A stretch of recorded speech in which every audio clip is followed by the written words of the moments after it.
Hello बच्चों, let us read this question. This question says which statements are correct. और हमारे options हैं.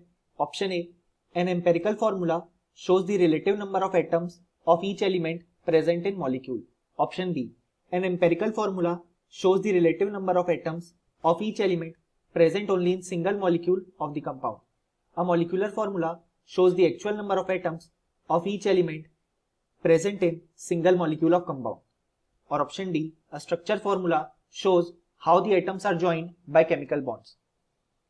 सो इस क्वेश्चन को सॉल्व करने के लिए हमें जो की कॉन्सेप्ट रिक्वायर्ड होगा वो है एम्पेरिकल एंड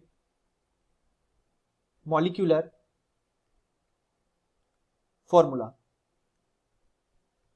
सो सबसे पहले अगर हम देखें एम्पेरिकल फॉर्मूला को,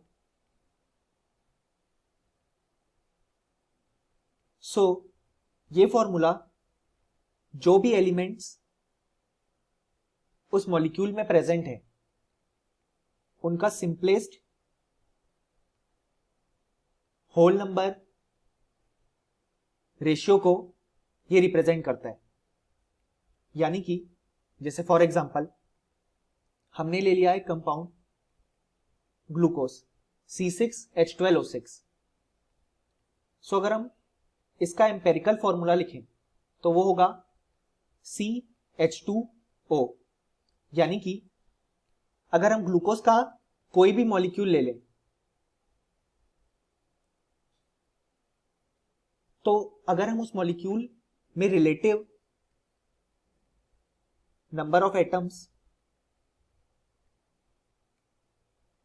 को देखेंगे तो वो हमें आसानी से इस एम्पेरिकल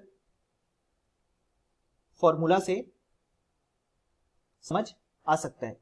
यानी कि जो हमारे स्टेटमेंट ए है वो कह रहा है कि जो एम्पेरिकल फॉर्मूला है वो relative number of atoms of each element को शो करता है प्रेजेंट इन मॉलिक्यूल. यानी कि ये बिल्कुल करेक्ट है. अब जो हमारा ऑप्शन बी है वो भी एग्जैक्टली सेम चीज बोल रहा है, लेकिन उसमें एक वर्ड के कारण वो गलत हो जाएगा. वो कह रहा है कि empirical formula shows the relative number of atoms of each element present only in single molecule of the compound. So अब जो स्टेटमेंट बी है वो रॉन्ग है. ऐसा इसलिए क्योंकि उसने सिर्फ सिंगल मॉलिक्यूल की बात कर दी है. ऐसा नहीं होगा क्योंकि उस कंपाउंड के सारे मॉलिक्यूल्स में जो एम्पेरिकल फॉर्मूला होगा वो यही होगा, सिर्फ केवल एक मॉलिक्यूल में नहीं. इसलिए जो हमारा स्टेटमेंट बी है वो इनकरेक्ट है. अब अगर हम अपना स्टेटमेंट सी देखें तो वो हमसे मॉलिक्यूलर फॉर्मूला के बारे में बात कर रहा है. बेसिकली मॉलिक्यूलर फॉर्मूला वो फॉर्मूला डिनोट करता है जिसमें वो कंपाउंड खुद एग्जिस्ट करता है. जैसे अभी हमने देखा C6H12O6. सो ग्लूकोज का एक मॉलिक्यूल इस फॉर्मेट में एग्जिस्ट करता है. यानी कि जो हमारा स्टेटमेंट सी कह रहा है कि molecular formula shows the actual number of atoms of each element present in single molecule of compound. यानी अगर हम उस कंपाउंड का एक मॉलिक्यूल को ले लें तो उसमें actual number of atoms molecular formula के थ्रू हम जान सकते हैं. सो इसलिए जो हमारा स्टेटमेंट सी है वो करेक्ट है. अब अगर हम देखें अपना स्टेटमेंट डी तो वो कहता है कि जो स्ट्रक्चर फॉर्मूला है वो ये बताता है कि एटम्स कैसे जॉइंड है. तो ये बिल्कुल करेक्ट है क्योंकि स्ट्रक्चर फॉर्मूला से